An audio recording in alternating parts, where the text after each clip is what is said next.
Story 1. The Cabin in the Woods.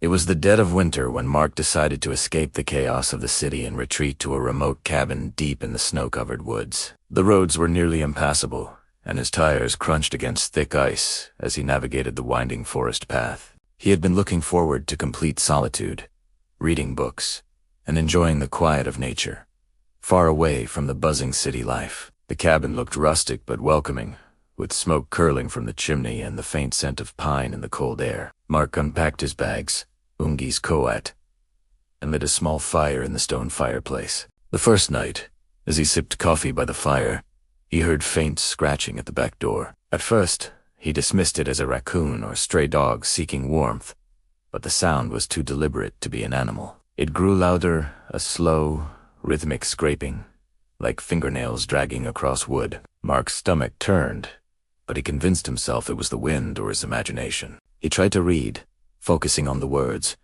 but every few minutes the scratching returned. Eventually, he grabbed a flashlight and stepped outside, snow crunching under his boots, feeling the icy wind bite through his coat. The woods were empty, silent, except for the rustling of trees and the faint howl of a distant wolf. Shaking, he returned to the cabin and locked every door and window, though unease lingered like a shadow. Around midnight, he awoke to heavy breathing outside his bedroom window. Frozen with terror, he peeked through the blinds. A figure stood there, barely visible, snow clinging to its dark coat, motionless, watching him. It didn't move, speak, or blink. It simply stared.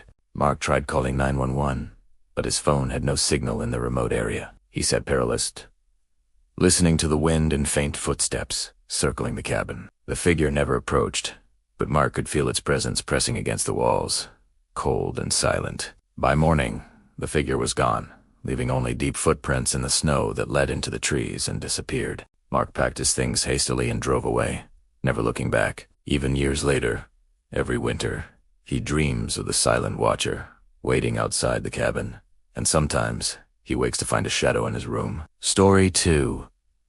The Frozen Lake.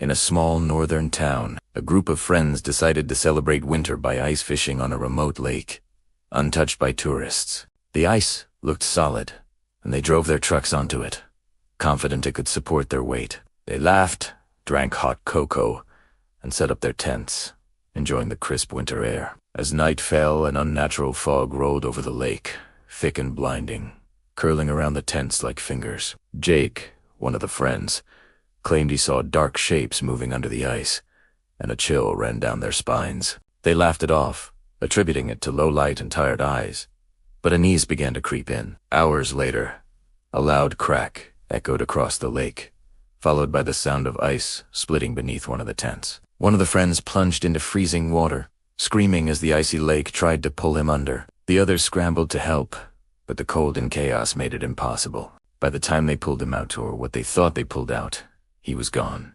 swallowed by the lake without a trace. Shaken and terrified, they abandoned their gear and ran toward their trucks, only to find one stuck in deep snow near the water's edge. Desperate, they began to hike toward town, but strange tracks in the snow appeared, leading from the lake into the dense forest. These were not animal tracks. They were human in shape, but massive, spaced too far apart for any ordinary person. Panic set in as shadows moved around them, and distant, muffled screams seemed to echo from beneath the ice. At sunrise, authorities arrived, finding the lake perfectly frozen, smooth, and calm, as if nothing had happened. No trace of their missing friend was ever found.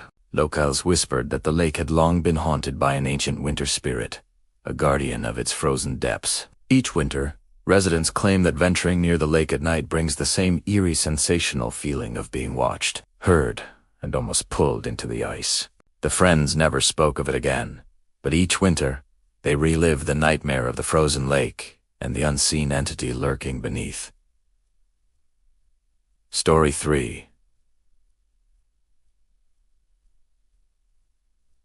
The Snowbound Hitchhiker. Emily was driving home late one winter night on a desolate highway, blanketed in deep snow, and visibility was almost zero. The roads were slick with ice, and every mile felt endless, as the headlights barely cut through the storm. Suddenly, she noticed a figure standing on the roadside, waving frantically. It was a young man, shivering, wearing torn clothing, and staring at her with wide, terrified eyes. Despite a gnawing sense of danger, Emily stopped and offered him a ride. He got in silently, and the temperature inside the car seemed to drop sharply, as if the winter followed him in. Minutes passed with no conversation, and Emily grew anxious. Suddenly, he whispered one word.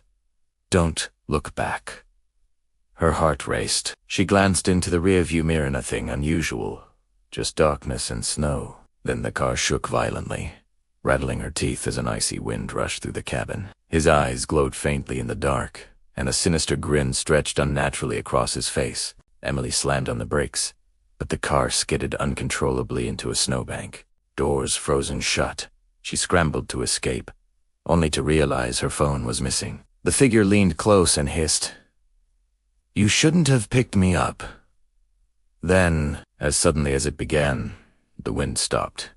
The car went silent, and the passenger seat was empty. When Emily stumbled out into the snow, disoriented, she realized she had circled back to the exact spot where she picked him up. Local legend claimed that certain winter roads were cursed, and hitchhikers who appeared alone were not always alive. Emily survived, but each winter, she drives that road with constant fear, wondering if the hitchhiker is still out there, waiting for another unsuspecting traveler.